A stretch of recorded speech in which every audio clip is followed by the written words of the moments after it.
Hi hello. അപ്പോൾ ഇന്നൊരു chicken ബിരിയാണിയുടെ റെസിപ്പി നോക്കാം. അപ്പോൾ ഫസ്റ്റ് തന്നെ നമുക്ക് ചെറിയ ജീരകം ഒന്ന് പൊടിച്ച് മാറ്റി വയ്ക്കാം. ശേഷം ചിക്കനിലേക്ക് മസാലയായിട്ട് ഇഞ്ചി, വെളുത്തുള്ളി, മഞ്ഞൾപ്പൊടി, കുരുമുളക് പൊടി, മല്ലിപ്പൊടി, മുളക് പൊടി, ഗരം മസാല, പിന്നെ കുറച്ച് പെരുംജീരകം പൊടി, പിന്നെ ഈ ചെറിയ ജീരകം കൂടി പൊടിച്ചത്, ഉപ്പ്, തൈര് ഇതെല്ലാം ചേർത്ത് നന്നായിട്ട് മിക്സ് ചെയ്ത് കുറച്ച് നേരം റെസ്റ്റിന് വയ്ക്കാം. ശേഷം നമുക്ക് പാൻ അടുപ്പിൽ വെച്ച് ഈ റെസ്റ്റിന് വെച്ച ചിക്കൻ ഒന്ന് പൊരിച്ചെടുക്കാം. ചെറിയ രീതിയിൽ ഒന്ന് പൊരിച്ചെടുത്താൽ മതി, ഓവർ കുക്കാവണ്ട.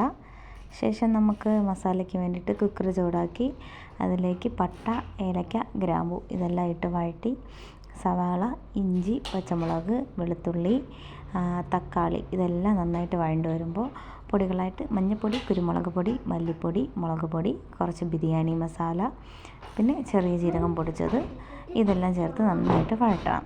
ശേഷം തൈര് കൂടി ചേർത്ത് നന്നായിട്ട് മിക്സാക്കാം.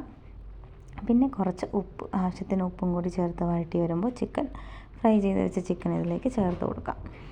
അപ്പോൾ അത് നന്നായിട്ട് മിക്സായി വരുമ്പോൾ കുറച്ച് മല്ലിയിലയും കൂടെ കുറച്ച് കസൂരി മേത്തിയും കൂടി പൊടിച്ച് ഇതിലേക്ക് ചേർത്ത് കൊടുക്കാം. നമുക്കൊരു നോർത്ത് ഇന്ത്യൻ ടേസ്റ്റ് കിട്ടാനും കൂടി വേണ്ടിയിട്ടാണ്. ശേഷം നമുക്ക് ചിക്കനൊരു സ്മോക്കി ഫ്ലേവർ വരാൻ വേണ്ടിയിട്ട് നമുക്കൊരു ചാർക്കോൾ കത്തിച്ച് ഈ മസാലയിലേക്ക് ഇറക്കി കുറച്ച് നേരം റെസ്റ്റ് ചെയ്യാൻ വയ്ക്കാം. ആ സമയം കൊണ്ട് നമുക്ക് ഇതിന് വേണ്ടിയിട്ടുള്ള റൈസ് ഉണ്ടാക്കണം.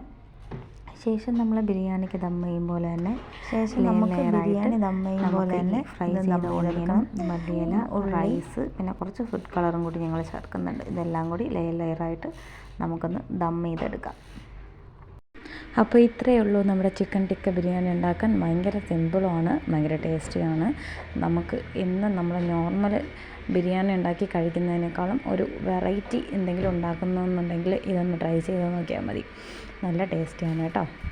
അപ്പോൾ അത്രയേ ഉള്ളൂ. നെക്സ്റ്റ് വീഡിയോയിൽ കാണാം. Bye bye.